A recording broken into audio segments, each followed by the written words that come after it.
Topic number 3, the vulnerability of local authority shared ownership deals, in the name of Dessie Ellis. Deputy, you have 4 minutes to speak. Thanks, Chair, for selecting this topic, and thanks to the Minister for coming. The Minister is aware there is a serious crisis developing in regards to shared ownership across the whole state.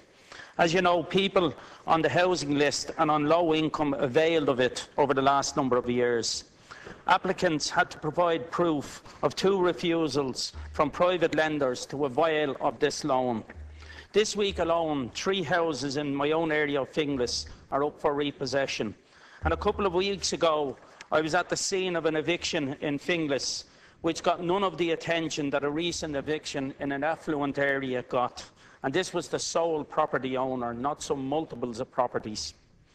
By September next, in Dublin City Council, there will be 70 shared ownerships repossessions, dating back over the last couple of years up to now, up till September. 50% of these were abandoned by individuals and families, and others were taken due to arrears and non-payment after attempts to resolve these problems failed. There are approximately 1,400 shared ownerships in Dublin City Council, and approximately 6,000 to 7,000 across the whole country. 30% of shared ownerships are 90 or more days in arrears. There are presently 29 more cases of people who are unable to pay in Dublin City Council, and these are in urgent need of housing, people that have been classed as in urgent need of housing. This crisis is heading towards a major catastrophe for these families and individuals.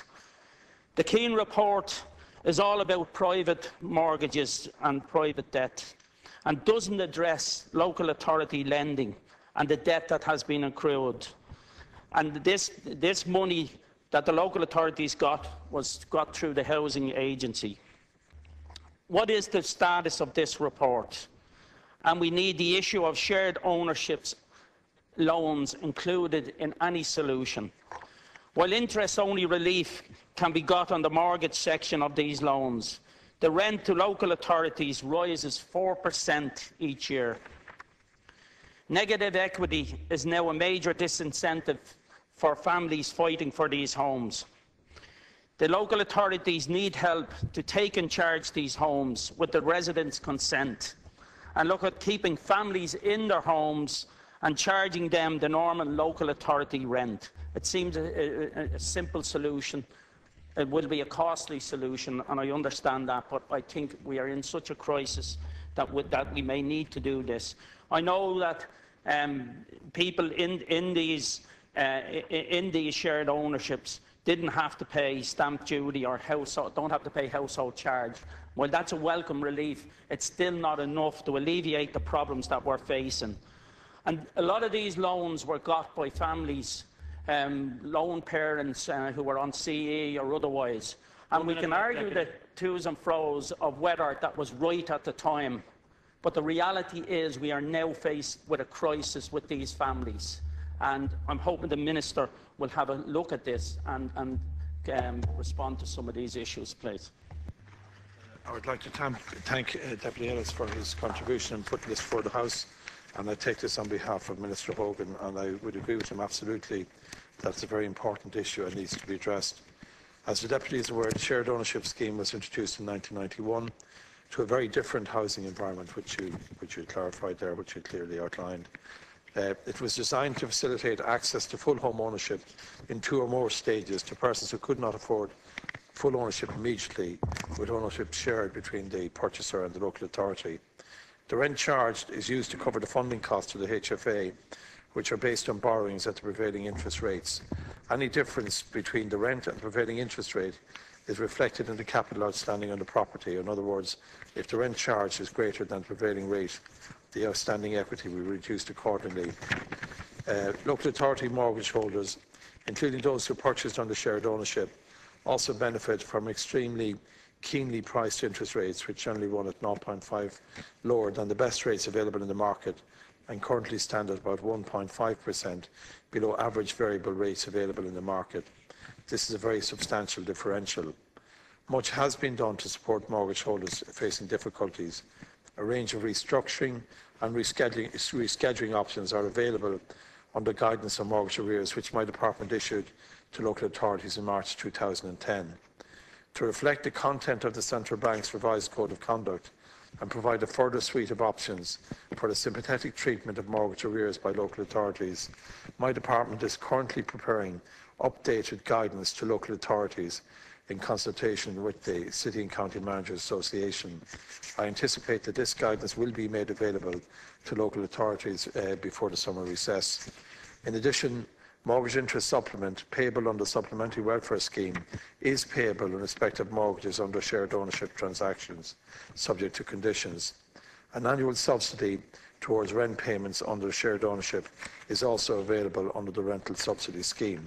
Finally, to take account of the current housing market conditions, the Government Housing Policy Statement of June 2011 announced the standing down of all affordable housing schemes, including shared ownership, in the context of a full review of Part 5 of the Planning Development Act 2000. Any further changes to legislation governing affordable housing schemes, including shared ownership, will be informed by that review, which will commence shortly.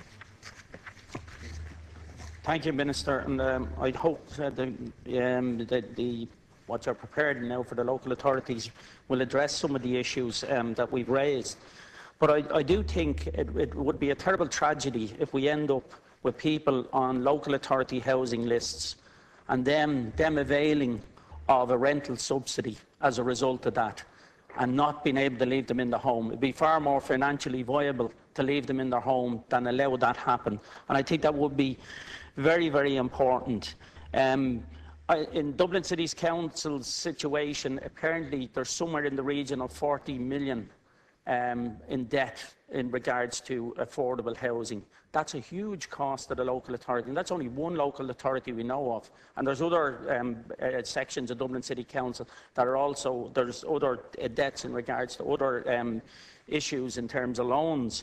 So I mentioned the Keane report, and I just, as far as I'm aware, the Keane report didn't mention this, and that's a question I wanted to ask you. Can we address this? You've said that you're going to give some guidelines, but we do need to see this clearly, how we're going to deal with it, how it's going to, you know, the Keane report, which is supposed to come out, and we're supposed to see how we're going to deal with the private debt. How are we going to deal with the local authority debt? And that is the big issue now, because if Dublin City's exposure is as much as we're saying, what are the other local authorities' exposures across the country? I don't have the figures. I'm looking for them, and hopefully I'll get them in the near future. So the issue, it is a lot of people who are down at the bottom end of the scale that are affected here in particular, because they were the ones that came off the housing list. Some of them surrendered actually properties to go onto the shared ownership. And you know, they've lost their homes now. Now they're in a huge danger now that they're going to be left in a homeless situation. And I think that would be the last thing. People coming from a shared ownership, being forced to go into homeless, and then either go into homeless or then onto a rental subsidy. It would be a disaster. Thank you. Thank you, Deputy Minister. 2 minutes. Again, I'd like to say to Deputy Ellis that he raises very, very important points, some of which I don't have the answer to today, but I'm quite sure that the Department will be able to provide you with the statistics and the response that you require in relation to the Keane report. There are very serious challenges facing local authorities and mortgage holders across the country, and that shared ownership borrowers are actually facing, as you rightly point out, additional challenges which we must take account of. Revised guidance on the treatment of mortgage arrears will shortly issue, closely mirroring the Central Bank's Code of Conduct on mortgage arrears. If we replace the existing guidance to local authorities, it will include a common mortgage arrears resolution process for use by all local authorities, and will provide for the consistent and very important sympathetic treatment of all distressed local authority borrowers. And I know that's everybody's wish, and particularly yours as well. It also recognises that wider issues beyond mortgage difficulties are faced by shared ownership mortgage holders. These include issues relating to a clawback if the property is sold, mortgage holders facing difficulties buying out the local authority share of the property after clearing their shared ownership mortgage, and the lack of a facility whereby mortgage holders can rent their own property. These issues will all be addressed in the context of the full review of Part 5. This review may lead to legislative amendments as appropriate, or to new guidance for local authorities and shared ownership mortgage holders as appropriate. This review is a major commitment on the part of the Department of the Environment, and it will be keenly examining all developments in this area. Well, Margaret, Minister.